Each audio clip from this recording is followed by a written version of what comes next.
Paris des années folles, la capitale bouillonne, les cabarets de Pigalle bourdonnent au rythme du jazz et du charleston. Robe à franges, paillettes, plumes, boa, fume cigarette, cheveux courts à la garçonne. Tout n'est qu'exubérance, hédonisme, opulence, fête perpétuelle. Paris vibre d'une passion féroce et gronde d'un parfum subversif.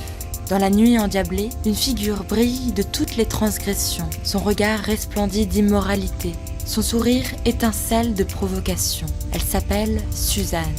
Difficile de discerner derrière ses habits délicats et ce maquillage féminin les traits d'un garçon.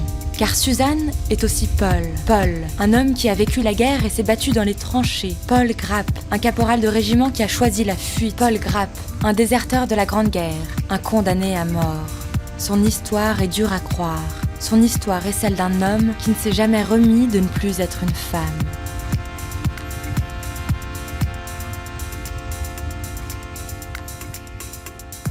Tout a commencé en 1911 par une histoire d'amour. L'époque est belle, Paul et Louise s'aiment d'un amour sans faille. Mais la guerre doit les séparer. En 1914, comme des millions de jeunes hommes de son âge, Paul est envoyé sur le front. Il promet à Louise de revenir vite. Il lui jure de l'aimer toujours. La guerre saisit Paul de plein fouet. Il n'était pas prêt. Le bruit, la peur, le crépitement des mitraillettes, le sifflement des obus, les pluies de feu, le fracas des bombes et l'angoisse, toujours l'angoisse, celle qui vous ronge jour et nuit. Paul ne la supporte plus. À chaque craquement, il tremble. La peur le suit comme une ombre. Alors, un soir de décembre 1914, Paul s'enfuit. Il court pour sauver sa peau. Il déserte pour ne pas devenir fou. À Paris, il retrouve Louise, sa Louise. Ils s'aiment comme avant, même si plus rien ne sera jamais comme avant. Le 19 mai 1915, le caporal Paul Grapp est porté manquant à l'appel. 4 jours plus tard, il est officiellement inscrit comme déserteur, ce qui veut dire condamné à mort. Alors, Paul se cache sous les traits d'une femme.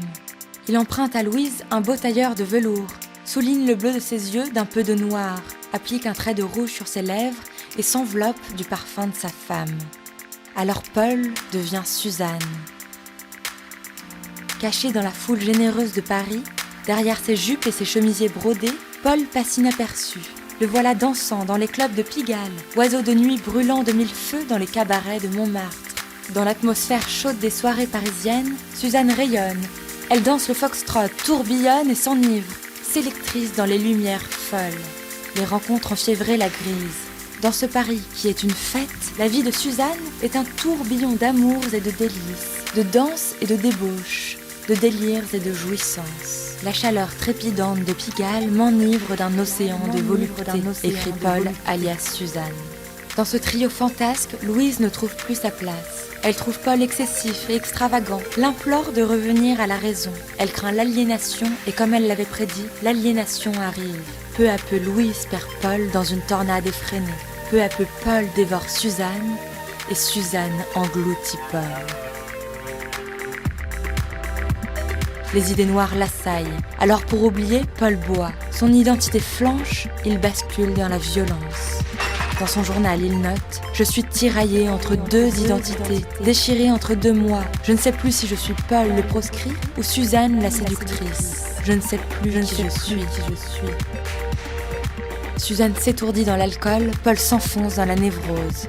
Le duo infernal se noie dans la folie. La guerre est finie depuis longtemps, mais Paul refuse de laisser Suzanne derrière lui. Hanté par son double, il hurle et se débat. Chaque nuit, Paul frappe et menace Louise. Louise tremble devant son mari méconnaissable, l'effrayante ivrogne qui dit s'appeler Suzanne. Elle ne le reconnaît plus. Alors, un soir de juillet 1928, dans la lumière rase de l'été, Louise se saisit d'un revolver. Meurtrie de douleur et les yeux embués de larmes, elle tire 2 coups secs sur son époux devenu bourreau. La balle transperce le velours noir du tailleur. Suzanne s'effondre sur le sol.